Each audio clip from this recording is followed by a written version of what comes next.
It's January 1st, 2000. A new millennium begins, and Semper Augustus Investment Group, a firm named for the tulip variety made famous during the speculative frenzy of the 1600s, publishes their annual client letter. It is a list of predictions for the next 15 years, containing 12 items. 11 of these are stated simply as part of a bulleted list, but the crown jewel of the bunch receives a 6-page defense. The thesis goes like this: Microsoft shareholders will see their returns compound at no better than 0% for the next 15 years.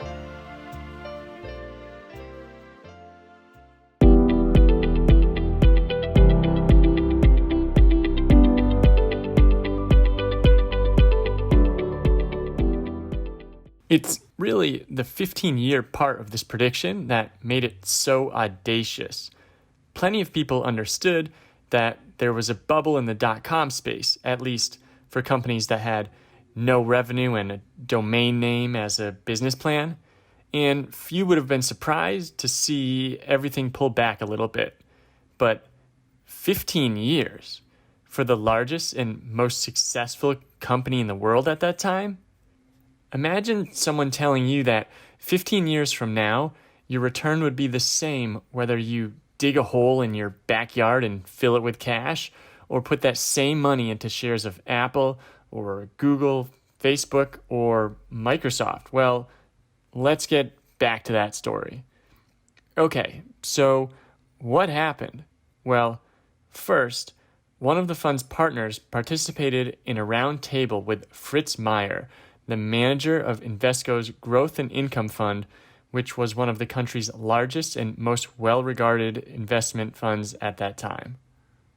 He did not mince words, describing the idea as bullshit, just poppycock, and the managers of Semper Augustus as simply wrong and immature.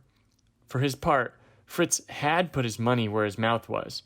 Microsoft was not only the largest holding of his fund, but the largest holding across all of Invesco's products. And then what happened? Well, Microsoft went on to relentlessly grow its top and bottom line for the next 15 years. See, Semper Augustus was onto something, but Microsoft wasn't just your typical fly-by-night company. Wait, what? Semper Augustus had been right. From 2000 to 2015, you actually would have been better digging that hole and putting all your money in it than putting it into Microsoft shares. Maybe it's time to go a little deeper into the argument. See, it was not saying that Microsoft was a bad company or even a good company. It was mostly saying that Microsoft was a great company that had grown so large that it could not possibly keep growing at the same rate. They showed that the dip in growth rate had already begun and that it needed to continue because if it didn't, then in 15 years, Microsoft would be accounting for an absolutely silly portion of the US GDP. They produced a chart of various disruptive technologies gaining adoption over time.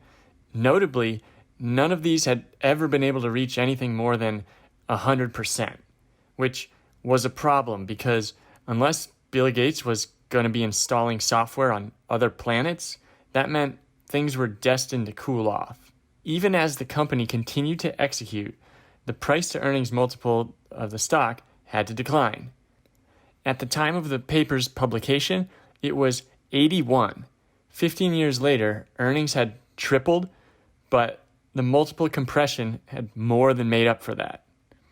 In their follow-up paper in 2015, Semper Augustus remarked, "The real story and the unofficial motto of our firm is price matters."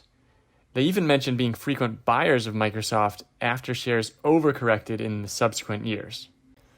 Now, back to the present. It's a neat story, but is it of any use to us? People are always complaining about FANG stocks, but let's take a look at their PE ratios. Sure, they're maybe higher than historical averages would suggest, but Oh, God.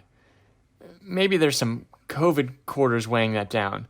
Or what if we use 2022 estimates? How's that look? Yeesh. Yeah, I know. Literally today, Tesla released a Q3 delivery number that was a big beat, but that's kind of the point here. For Tesla and literally any other stock, don't be the guy or girl confused about why share price might stay flat, even if every headline is amazing. Plenty of companies are too big to fail these days, but none of them are too big to suffer from the curse of being priced for perfection. Thanks for watching, guys. Post-credit bonus clip here. I couldn't figure out where to work this in otherwise, but I wanted to share a quote from Fritz Meyer in 2001, where he's talking about himself seemingly without realizing he's talking about himself. Remember, this is just a year after ridiculing the Semper Augustus guys. He said, "A lot of people tend to confuse a run in a sector with brilliance. Let me tell you, it never seems to get easier. The big gains we have had for 5 years are behind us." Amazing. Hindsight Capital has still never made a losing trade.